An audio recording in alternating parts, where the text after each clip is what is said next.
Live from the Channel 9 Broadcast Center in Secaucus, New Jersey, people are talking.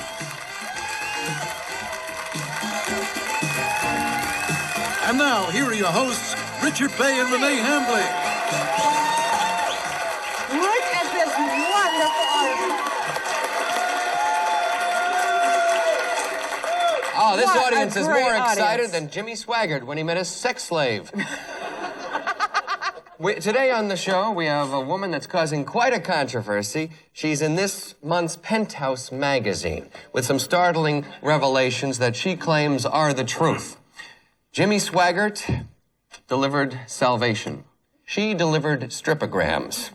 But in the end, she says she lost her will to resist and became Jimmy Swaggart's sex slave. There is a picture of the lady there right now. And she claims during the course of their relationship, Jimmy Swaggart begged her for beatings, for sadomasochistic sex, for some very bizarre sexual acts. One story, did you read this article? No? Yes, yes, I did. One time he asked her to perform oral sex. And she said, she tried to get out of it by saying, "I can't, I hurt my jaw, it hurts." So you know what Jimmy Swaggart did? He put his hands on her and said, "Heel, heel." But it didn't work. Didn't work. Those are the chances you take. I can see husbands. Wait a second. You think it's a joke? She claims it happened. Is perfectly Honey, serious I about can't. this. I have a headache tonight. Heel, heel. I mean, this woman, Jimmy Swaggart says that it is all a fabrication and a lie and a plot to get him, and he has threatened to sue Penthouse and threatened to sue her and threatened to sue anybody that puts her on the air. So there you have Jimmy it. might be suing us, but if we go to court, as I've said before, we might see you in the courtroom, and I'm sure that we will whip you. And again, you might like that, according to if what this article says is true. Yeah.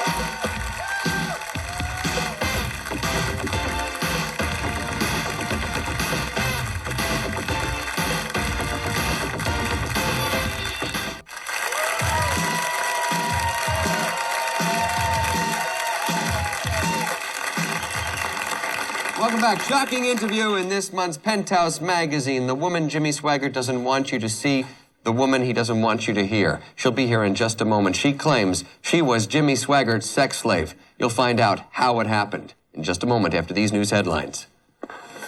Thank you, Richard. Good morning, everyone. I'm Van Hackett. Coming up on Channel 9 News at noon, after weeks of controversy, House members get ready to vote on a 51% pay hike. We will have a live report from Washington. Former tennis star attempts suicide. Michael Dukakis speaks out about his wife's new addiction. And we'll have a live interview with new late-night TV sensation Arsenio Hall. That's all at noon. Join us.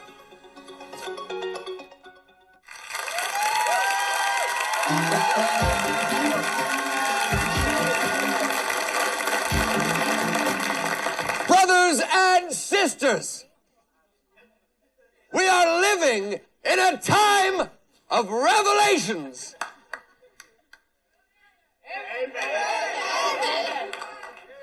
Unfortunately, these revelations are not religious. These revelations are sexual. Over the past few years, we have seen more and more revelations about what happens when television evangelists close the doors. What happens to television evangelists when the TV camera goes off? And the picture that we have been seeing after the TV picture is not a pretty one. This is what one of the most famous TV evangelists was forced to say a little over a year ago. Take a look at this. I have sinned against you. I beg you. Forgive me. Forgive him. Those are words that other TV evangelists also had to say. Jim and Tammy Baker, of course, with their popular PTL show, accused of financial misappropriations. Jim Baker, though, accused by Jessica Hahn of raping her in a Florida hotel room. Then, on People Are Talking recently, one of Jim Baker's right-hand men, another minister, said he had homosexual relationships with Jim Bakker 3 times during the course of their ministry. His name was John Wesley Fletcher. Now the latest revelations. In this month's Penthouse Magazine, revelations that are denied by Jimmy Swaggart and his ministry. Revelations that Jimmy Swaggart had a woman who claims she was his sex slave for a period of time, a married woman who delivered stripograms while Jimmy Swaggart was delivering salvation. Her name is Catherine Mary Kampen. Please welcome her to the show. Good morning. Thank you for joining us today. Okay, you first met Reverend Swaggart July 1987. Your cat had died. You were having trouble with your husband. You had just pumped gas into your car and spilt gas all over yourself. Yeah. And Jimmy Swaggart's car pulled up. What happened then? I was using the phone, and this was on Airline Highway, and after I dialed the number, I noticed his car pull in. I didn't know who it was at first, and he asked me if there was anything he could do for me because I was almost hysterically crying. When I told him there was nothing he could do for me, he kind of insisted and told me that he really he could help me. And did he tell you who he was? Not at first. And he asked me, "Do you know who I am?" And I said, "Well, you kind of look like Jimmy Swaggart." And he goes, "Well, that's who I am." And it kind of seemed funny to me that Jimmy Swaggart was on Airline Highway. I didn't know anything else at the time. Why? What is Airline Highway? Well, Airline Highway is, well, for one thing, it's out of his element because he's based in Baton Rouge. Mm-hmm. And Airline Highway is not exactly what they say it is. It's not all seedy motels. It's a business area. And the service station I was at pumping gas is relatively close to my home. Mm-hmm. Did you give him your phone number? Did he give you his phone number? How did you... He asked me, he told me that he really wanted to, counsel me, and he thought that he could help me. And I told him there was really nobody that could help me. Well, you told him about your problems? Well, I told him, he asked me, what was I crying about? And I said, you wouldn't understand this, but my cat just died. I am a cat person, and my 10-year-old cat passed on. And it's kind of like losing a child to me. So he was going to counsel you about your cat dying? Not quite. That's a new line. I told him I was having some other problems, and it just, when he looked me in the eye, it was as though I had no choice. I just told him I was having marital problems.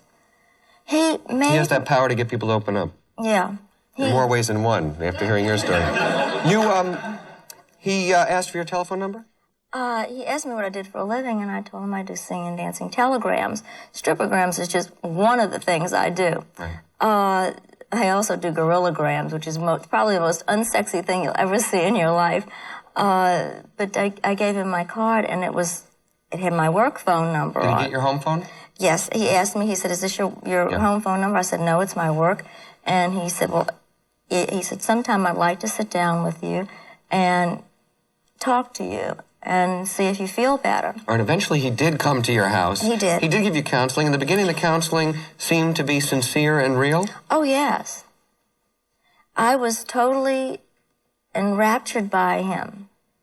He made me feel as though he was the only person in the world who cared about me. What did he say about your profession of delivering stripograms? Well, at first, he really didn't say too much, and then he started to tell me about why did my husband allow me to do such things? And I said, well, there's nothing wrong with it. I mean, I don't do anything else but the stripograms. That's not all I do. And did he want to see what you did as a stripogram? Yes, after about the third time.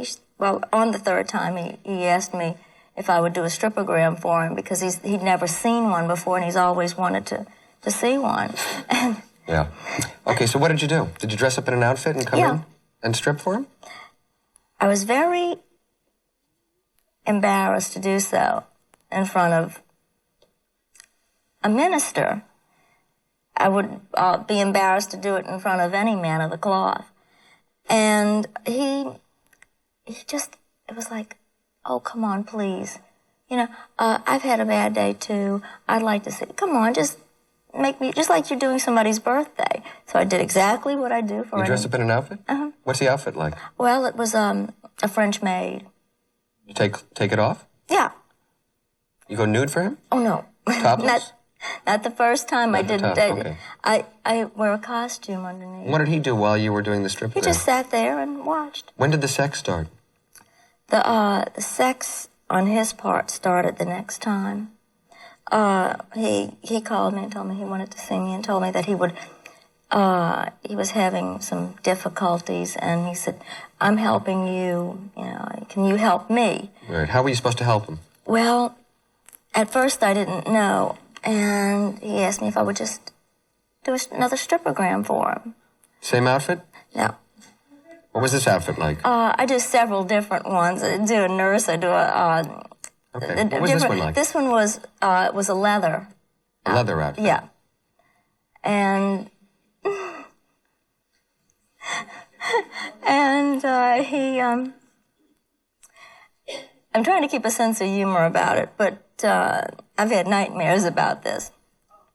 He just told me, can you take your top, do you ever take your top off? And sometimes I do pasty telegrams. And I said, well, I really don't feel like I should. I said, I feel embarrassed to do so. He said, not in front of me, surely. And the man, actually, I felt as though I had no power over myself. None whatsoever. I felt as though all my senses were gone. So you took your top off? I took my top off. And what did he do? Well, after I did that, I'm dancing and turning around, which I never pay any attention to anybody while I'm dancing. Next thing, I turned around and he, well, to put it very delicately, he had something exposed that really shouldn't have been exposed. And he was doing something to the thing that was exposed that he shouldn't have been doing while you were in his presence. Exactly. Now that we all don't know what that is, exactly, right? All right, did you tell him, put that thing that shouldn't be out away? By the time I got the words out of my mouth, it was too late. It was too late. He had already finished what he was doing with it.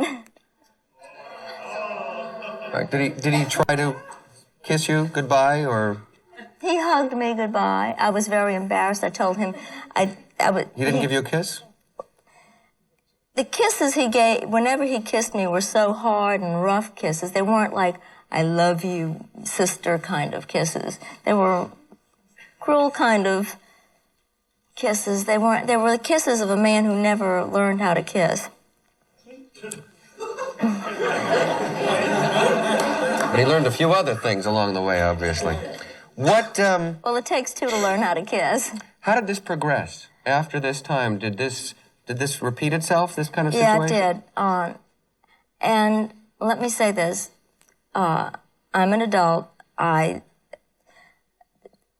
understand knew what I was doing. We'll get to this part of it. Yeah. What happened? I want to know what happened. Because you know what? Here you are, and you're saying, let me be delicate about this, and let me just sort of skirt the issue. In this magazine, you're so graphic about what happened. Well, he asked you to do things with vegetables. He asked you to do things with hairbrushes. He asked to have sex with your daughter. He wanted you to have oral sex. And now you're sitting here and you're telling me, well, let's be delicate about this. And yet in the magazine, you tell exactly the words that he used. You talk about some acts that I'm sure people here would be shocked and embarrassed by. Well, when I told my story to Art Harris, the reporter for the Washington Post, we sat and talked for 2 days about it. And everything just sort of spilled out after a while. Did he ask you to have sex acts? Yeah, but not with him. Not with him? Who did he want you to have sex acts with? He wanted me to have sex acts with another woman. Did you tell him? I told him he was crazy. I told him that was sodomy and it was horrible. It was against God's laws. And what did he say about God's laws? He said it didn't hurt, as long as it didn't hurt anybody and intercourse wasn't involved. And as long as it made you feel better, then it was all right. And I told him that, well, it certainly wouldn't make me feel better, and I was definitely not going to do anything like that. It was horrible. He asked you to perform oral sex. Mm-hmm. What did you say? I told him no. I told him that it was... I made up excuses. Like? See, I'd had a broken jaw a few years ago, and I told him I couldn't open my mouth wide enough. What did he do when you said that? He said, how far can you open your mouth?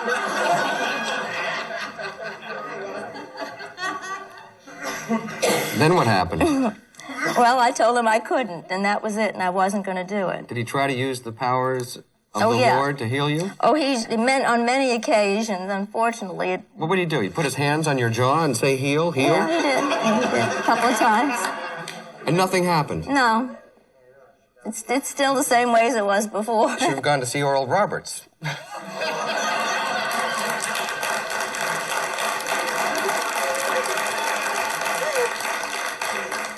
Maybe that's why they call him Oral Roberts, yes. I was wondering. He wanted to see you have sex with your husband. Mm-hmm. How did he bring that up? That's a strange request. He asked me about my husband on many occasions. Well, it progressed into asking me sexual things about my husband. I wouldn't discuss our sex life. He wanted to know intimate details about your husband and you and what you do in bed. Yeah. Then he wanted to watch you and your husband. Yeah. He said that it might help us to... It would help you? Yeah. I didn't see how. What did you say to him when he said, I want to see you and your husband together? I told him that, for one thing, I wouldn't do it. And for another thing, my husband would probably, at the very thought of the idea, want to kill somebody. Did your husband know you were seeing Jimmy Swaggart during this period of time? He knew that I was talking to Jimmy and being counseled by him, but he didn't know what was going on. Although the whole time I kept getting more depressed and not eating and not sleeping and unable to cope with just the everyday trivial things of life. He also asked not only to watch you have sex with your husband, but probably most shocking of all, he asked to include your daughter. How old is your daughter? She was 13 at the time. How did he bring this up? He saw pictures of her in my living room and told me that she was very lovely and that he asked me if she knew anything about sex, and I said, no. And... well, didn't that disgust you? It made me feel very... If nothing else, that's exactly why I started to want to break everything off. That was the beginning of the end. I know a couple of things you'd probably like to break off. Well, my husband wanted to shoot it off. Did he ever pay you for any of this? I never received a penny from him. Nothing, ever. Okay. Jimmy Swaggart, has denied this. Oh, yeah. Jimmy Swaggart's lawyer says if this story is printed, we're going to own Penthouse. It's a total fabrication. Well, at it's least now he'll be able to put the real dirty pictures in it, since if he's going to own Penthouse, he'll be able to do something really perverted like the things he wanted me to do. How do we know that you're telling the truth? Did anybody ever see the two of you together? Yes. How many people saw you together? 2 people. Who are they? My husband and a car salesman who... Car salesman selling cars door to door, I'm sure. Well, now, how did these 2 people see? Your husband saw you together? My husband didn't see Jimmy and I having sex or anything like that. He saw, he came home one day from work, unexpected, which is something he never, ever did. And it was raining and wet, and he came to change clothes, and he walked in and saw Jimmy sitting there, and he knew that Jimmy had been coming to the house to counsel me, and he kept telling me he didn't want me seeing Jimmy anymore because he doesn't particularly believe in the televangelists. He doesn't particularly believe in what they profess, and now neither do I. When he walked in, Jimmy was just sitting on the sofa, and I was in the kitchen, and Ralph walked to the back of the house in the bedroom and called me in, and I went, and then he asked me what was going on, and I said nothing, and eventually you told your husband? Eventually I did. What was his reaction? He wanted to kill him. He wanted to kill Jimmy, and he was outraged at me for being so stupid. Okay. You say you had no will during this? Is this because you were at a vulnerable point, or is it because of Jimmy Swaggart's powers and charisma? I think it was a combination of the both. It was... I was emotionally bankrupt at the time. I felt totally unloved, unwanted. I had no direction in my life. He came along at the right time and knew the right things to tell me. How do you feel about him now? Do you hate him? No. Do you feel sorry for him? Yes. Would you try to help him? I don't think my kind of help is what he needs. What does he need? I think he needs some therapy, and I think he needs to face up to what he really feels inside, get in touch with his own problems and exercise his demons. Okay, we're going to not get in touch with his problems, but we're going to try to get in touch with him. We're going to place a phone call to Reverend Jimmy Swaggart in the next segment of People Are Talking and see if we can see if he has anything to say about this matter. We'll be right back.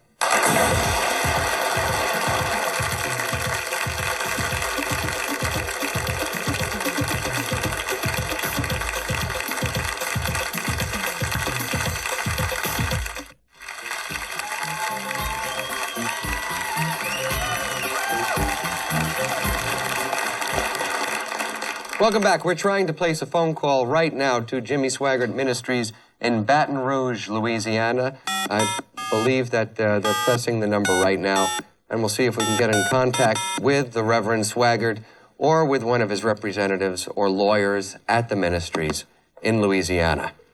Let's wait for the phone call to ring. They have that coming up over the air here now. You can hear the phone ringing. Yes? Good morning.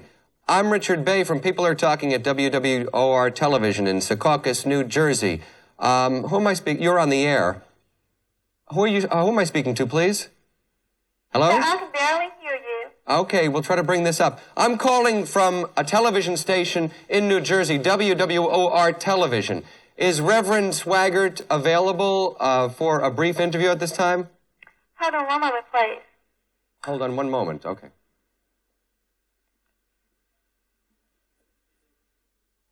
Let's see if someone is there or if one of his attorneys or a spokesperson can react to these allegations. Hello? Why don't we just... Do you want to keep that phone call up now that I'm going to have to say this to inform the next person that comes on the line of the same matter? Hello? What? Well, hold on to the phone call, and when you get somebody else, put them on, and I will speak to them as well. I have questions out here in the audience. Yes? Are you still married, and how's your husband feel about this? I'm happy to say, yes, I am married. My husband and I have worked out our differences. This kind of thing either breaks you apart or cements you together. And it cemented us together, and we're better than we ever were, and if that's the only thing that good came out of it. But yes. Is there anybody there who can speak to me who, as a spokesperson? Sir? Yes. What is your name, please? My name is Richard Bay. I'm calling from People Are Talking, WWOR Television in New Jersey. Richard, I need to get your station, but I can barely hear you. Okay, WWOR Television on People Are Talking in Secaucus, New Jersey. New Jersey? Okay. And what is your last name, Richard? B-E-Y. And if someone is there, if Reverend Swaggart is unavailable, can I speak to his assistant or his media assistant? I'm going to try to transfer you. Hold on to him, okay? Okay, thank you very much. You're welcome. Thank you for your patience. Thank you.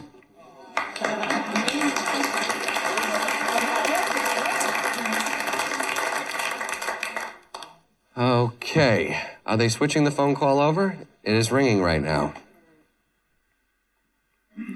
Yes? Good morning.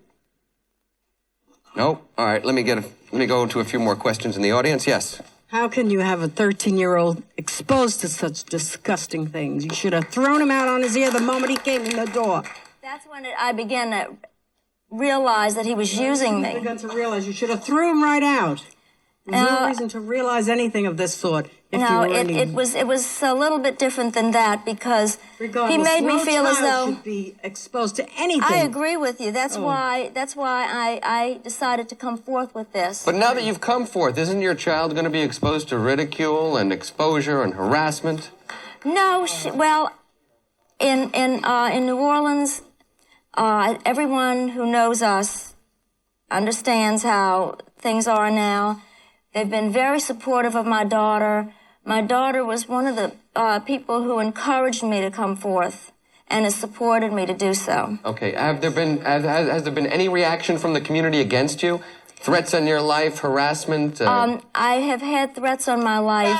Yes. No one is available to take your call. No one is available. They're not going to make any comment on the charges being made by Penthouse Magazine and by Catherine Kampen. No, sir, no one will accept the call. No one will accept the call. We're not calling you collect, though. Yes, sir, I understand that, but there's no one here that can accept your call. Okay. Thank you. Thank you very much. Bye-bye. Thank you. They have made an official response, though, and this is what they have said. Penthouse Magazine, purveyors of pornography and smut, have released this week a diabolical and slanderous fiction concerning me, claiming I was involved with a woman named Kampen. There is not one shred of truth to these allegations. I have never met or seen the woman.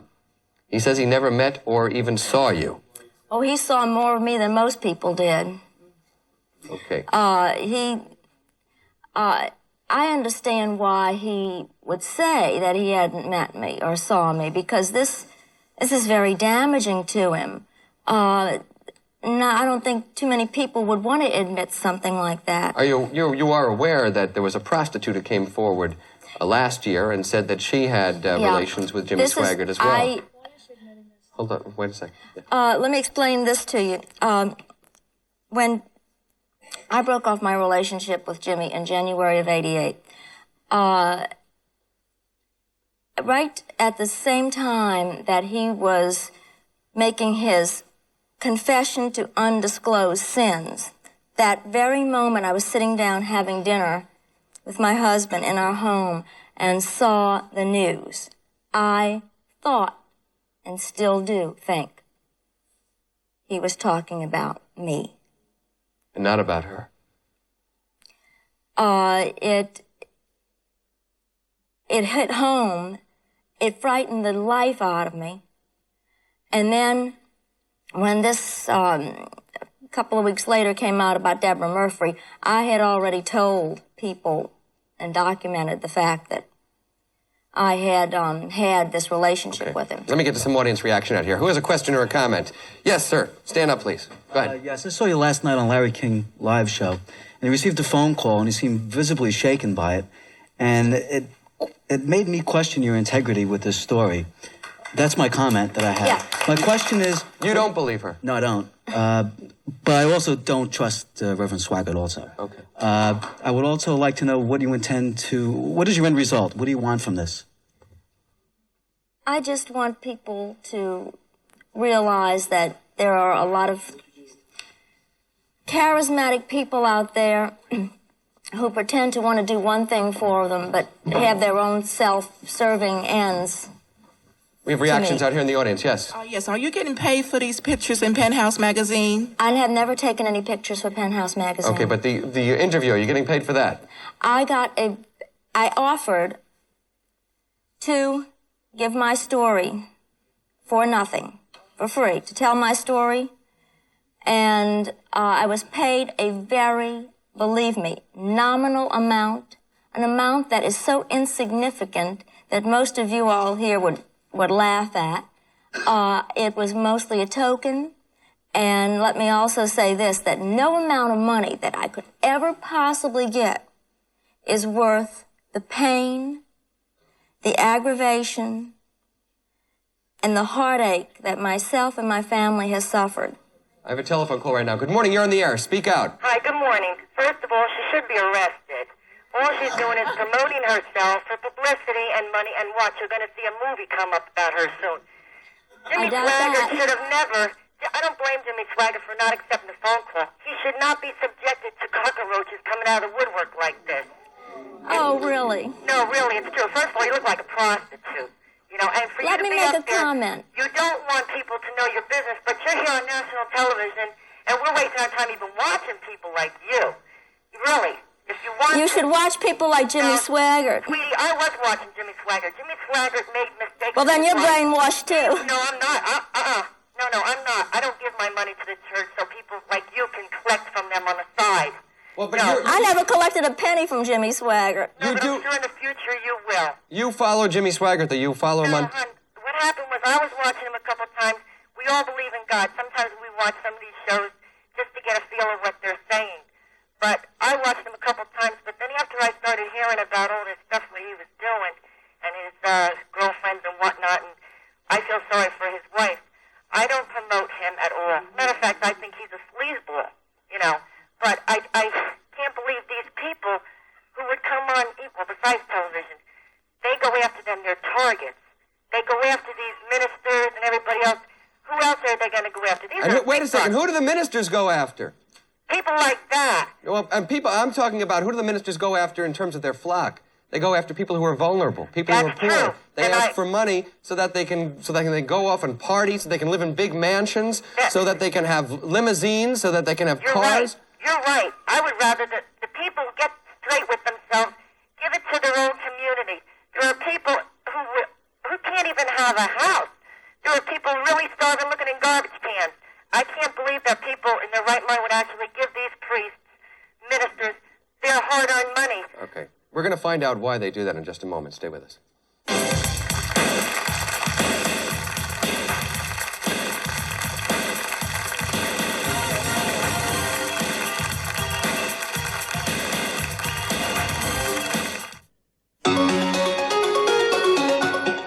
Coming up on Channel 9 News at noon, a decision expected momentarily that could clear the way for an abortion on a comatose woman. We'll have a live report from the courthouse.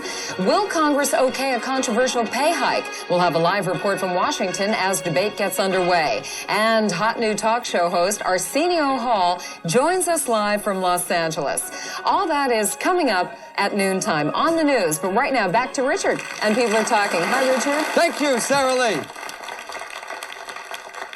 According to news reports, even after all of these scandals, even after all of these revelations about their private lives, even after all of the stories about fiscal irresponsibility and high living amongst television evangelists, some television evangelists are experiencing more donations than ever before in the history of their ministries. Why? Why do people still send money after all the bad publicity? Perhaps our next guest can give us an answer. He's Alex Leonovich. He's on the board of directors of the National Religious Broadcasters. He's just back from their national convention in Washington, D.C. last week. Please welcome him to the show. All right. After all we're hearing, why are people still sending money? First of all, my friend, I feel very, very sorry for the Swaggarts and the Bakers. And it's a pity that they should have been signaled out of the thousands that are involved in doing something very straightforward and very, very beneficial. All right, how do you feel towards this woman? If you feel pity towards Jimmy Swaggart, how do you feel towards her? I feel sorry for her, too. I feel sorry for those who have unwittingly, perhaps given of themselves, believing man rather than believing God. God's principles do not change, whether they be Mr. Swaggart or Mr. Baker. There are standards of life, and the scriptures teach very, very pointedly, forwardly, that whatsoever a man sows, that shall he also reap. God is not mocked, and there is a time when a person is going to pay for his sin. But we also have to have standards of moral leadership. If you're going to give money to somebody and entrust them with the moral leadership that your money is going to help them pursue, has Jimmy Swaggart lived up to those standards? I'm not going to speak for Mr. Swaggart. No, I'm asking you to speak as somebody who is from the National Religious Broadcasters. I'm not going to speak up for Mr. Swaggart because you're taking one rotten apple, perhaps in the moment, out of a barrel of many good apples, and there are those that today are very much involved in a ministry that is bringing sufficient help and strength as far as the moral fiber of society. But you will concede that there are some rotten apples. Yes, I will. For instance, but this is true as far as the medical profession. This is true as far as the political realm. This is true as far as any society of life. And you cannot judge the whole by the certain few that are involved. And so I would rather give the benefit of the doubt to the individuals. Yes, but there is one difference. If you have a doctor who performs an operation on you and he does something that he shouldn't do, you can sue him for malpractice. If you have a lawyer, you can sue him for legal malfeasance. But you can't sue a minister for moral malpractice. There are no regulations. A televangelist, there's no regulations of what they do. There's no... I beg to differ with you. First of all, what Mr. Swaggart has suffered is going to be something that he will die with. It's not going to help him in any way, though there might be rehabilitation. He's back on TV asking for money. This is in his own little category, but as far as his credibility is concerned, I have just returned, and let me just read to you a resolution that has been adopted by the National Religious Broadcasters. The moral failure of a minister is costly not only to himself, but to the rest of the body of Christ and to the world, to whom we are called to preach the gospel. We grieve when a brother falls, and we grieve as far as the impact this action has on those who are in need of hope of the gospel. As an association, we believe that a minister's life should be above reproach, lived according to biblical principles. Thus it is that we, as members of the National Religious Broadcasters, in full awareness of our human frailty, and in view of the information our representatives received through cordial conversation with the leadership of the Jimmy Swaggart Ministries, regretfully have no alternative but to take the following action. I'm sorry, sir, I can't allow you to read like for pages and pages there. Mm-hmm. No, it isn't. What are your one actions one paragraph, All and right, this is going to sum everything up. Just tell me in your own words, what are your actions? The action was that his membership has been rescinded, and that will be true of any other individual that does not live up to the credibility which is supposed to be his, and the standards of office that one should be exposed to in the field of ministry in which he's engaged. We should point out that, of course, there are people like Billy Graham who has never been touched by scandal, and in fact, Billy Graham has said he put himself on a very reasonable salary, took all the money and the financial considerations out of his own hands because he said, I didn't want to be tempted.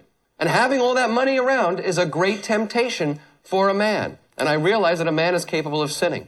Man is capable of ego. So he took that money and placed it outside of his own hands so that he wouldn't be tempted to dip into the till. And for years, Billy Graham has been someone that people can look up to. Absolutely. Billy Graham is a very personal friend of mine, as Jerry Falwell and others that are high in media whose life is above reproach. But I'd like to say this to yourself, to myself, to any of us who are here.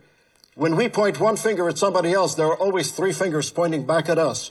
You could say those same words to Jimmy Swaggart a year ago. We did. Yeah, but he kept pointing fingers. He pointed them at Jim. He pointed them at Jim Baker. He pointed them at other ministers. He pointed them at people in his flock. He pointed at a lot of ministers, and there are a lot of TV evangelists who point that finger at the camera. Put that finger down. True. And physician, heal thyself. Televangelist, heal thyselves. We agree to this, and we're not arguing. We're not disputing. But why do we choose out just one certain individual or several?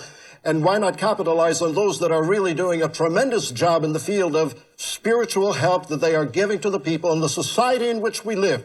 I would not wish to judge whole of Christianity by certain one or two people. Well, you know what? This is exactly what we're doing. You guys let Swaggart and Baker get out of hand. No, we didn't. Yes, you did. We didn't. If you are the regulating organization, you're responsible. You let them get out of hand. You let them spend their money, poor pensioners' money. You let them run around like playboys. You've got to accept responsibility for that, if not the blame. No, here is the thing. And you know what? People have a right to be upset about that. Because a lot of that money came from poor people, people who were on pensions, people who were on fixed incomes. Yes, ma'am, you want to tell it? Fixed income, poor people. And it's taken from, I don't think that's right. Tell it, sister, tell it. Yes, sir. I just got questions for the lady. Go ahead. Did you take a lie detector test? Did you take a lie detector test? Yeah, I took two lie detector. Well, one was a voice stress test, which I had no voice. I had pneumonia and laryngitis. What were the results of the test? I failed it because I didn't have a voice. The other was a lie detector test. The first one was a test given by not a licensed polygraph operator. The other one was a licensed polygraph operator, which I passed with flying colors, and it's we have another question out here in the audience. Yes. Yes, I would like to ask Ms. Kampen, how can she claim to be a sex slave if she didn't concede to none of the acts when you asked her the questions? All right, you didn't have actual sex with Jimmy Swaggart. See, I never said the word sex slave. It was just, I guess, inferred. I felt like a slave, but not necessarily a sex slave. I felt like an acrobat. I felt like... Why an acrobat? he wanted me to get in some very unusual positions, most of which I just told him he was crazy. Okay, we're going to take a break right now. We'll be right He back. told me he'd seen these in magazines. What are you doing?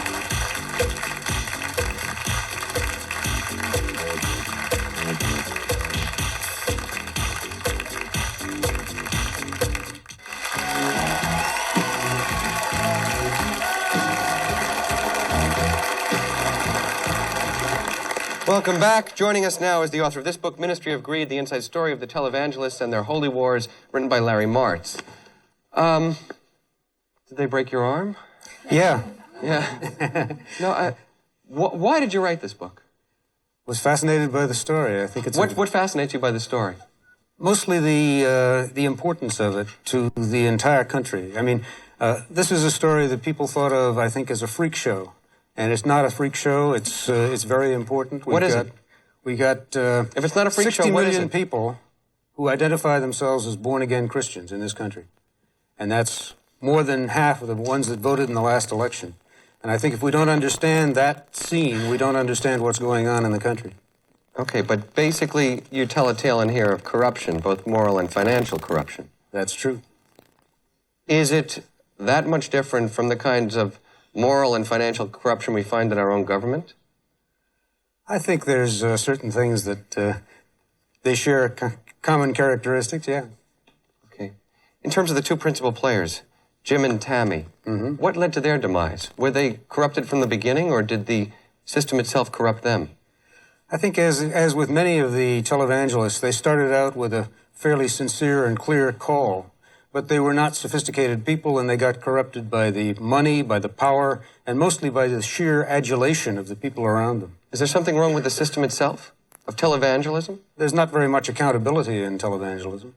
I think our guest here would say that there is. There is very much accountability. We have established now an in-house kind of a monitoring system called EFICOM, where it When did this begin?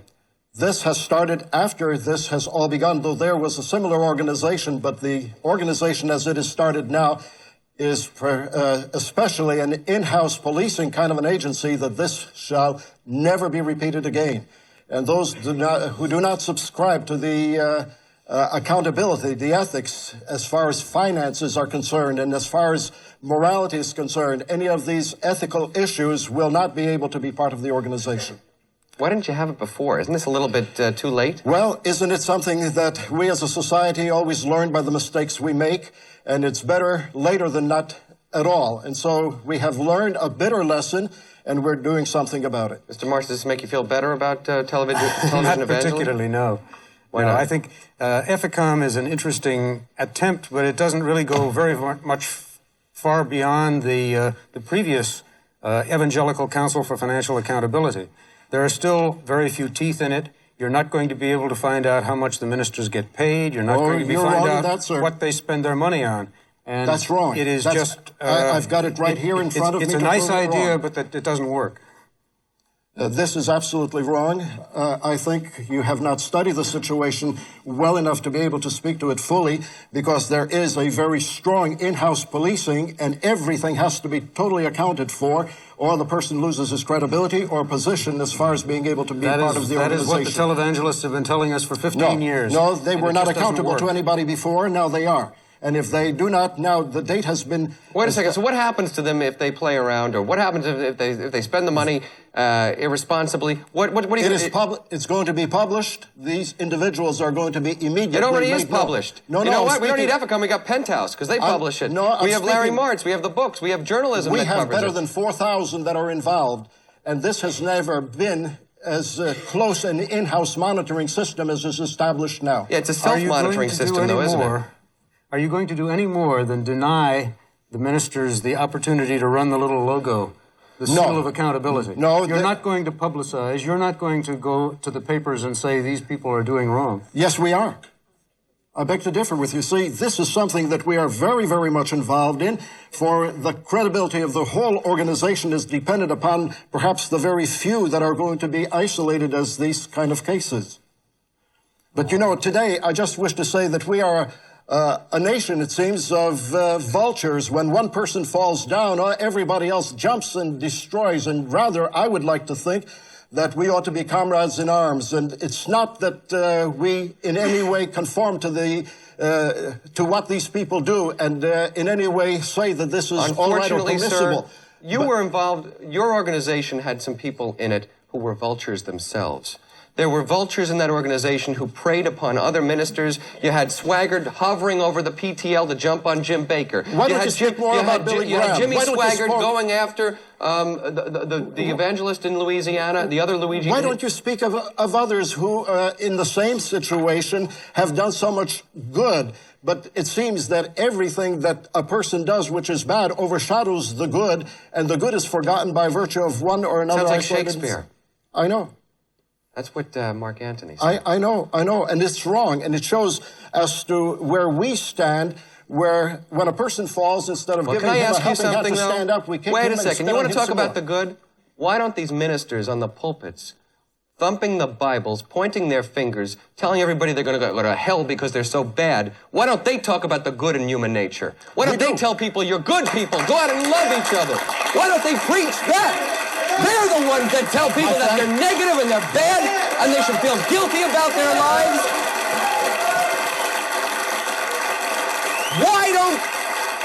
Why don't they start from a positive? You're in a position where you can speak more loudly than I can. All I can say is that we do. I have been in the ministry in the field of radio broadcasting for the past 45 years.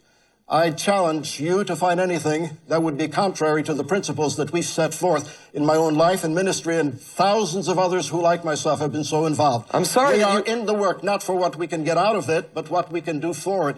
We have given of ourselves without any desire for remuneration of our services, but we are lost in the crowd, and only certain ones are signaled out, and we are made to become scapegoats for them, which is wrong. Sir, you may very well be sincere. And I'm sorry if my volume offended you, but for years we have heard the volume of the TV evangelists blaring loud across the TV screen. You're speaking of only two. How about the thousands of others that are so involved in... Are we speaking of only two, Mr. Martz? No, I'm afraid you're not. You're speaking of more than two. I agree that you certainly can't lump them all together in one barrel, but there are enough abuses in the general field of televangelism that I think the NRB has a major problem and not just a minor one. Sure, there are abuses in government, there are abuses in other... I have a major problem right now. I've run up against the commercial break. We'll be right back. Stay with us.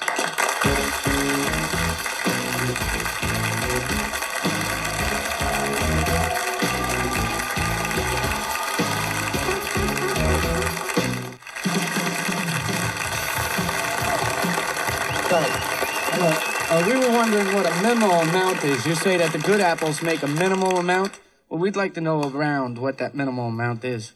What is a minimal amount for a preacher to make? I'll bare my soul. I get $1,000 a month. Would you live on that amount? Is he representative of what are you representative of? I'm not speaking of anybody else. I'm speaking of myself. I have tried to make the point that I'm in the work, not for what I can get out of it, but what I can do for it. And this has been my dedication, my vocation and avocation, so that no one could point a finger at me and say that I'm doing this for money. Which is just what I said about Billy Graham before as well, who made sure that he wouldn't be financially tempted. This has been true of my life for all the 45 years of my missionary work, first in the Andes Mountains of Ecuador, and then through the years that followed in other countries throughout the world. Okay. If you'd like to hear a different story, though, you can hear about that in Ministry of Greed, the inside story of the televangelists and their holy wars by Larry Martz. We're going to take a break right now. We'll be right back after these news headlines with Sarah Lee and Van Hackett. All right, thank you very much, Richard. Coming up on Channel 9 News, will they or won't they? The House all set to vote on that controversial congressional pay raise, and we'll have a live report from Washington. A judge decides today whether the husband of a comatose Long Island woman can order an abortion for her. Tennis great Bjorn Borg reportedly attempted suicide yesterday. We'll have the latest on his condition. Alleged Turnpike bomber Yuki Kimura once again in court will be live from the sentencing. Those stories and much more coming up at noon. Join us. Promotional consideration provided by the Meadowlands Hilton. Pastry for our studio audience provided by Speakerman's Bakery, with 4 locations to serve you. Transportation for some of the guests of People Are Talking, provided by Quality Limousine Service, home of the 40-foot stretch.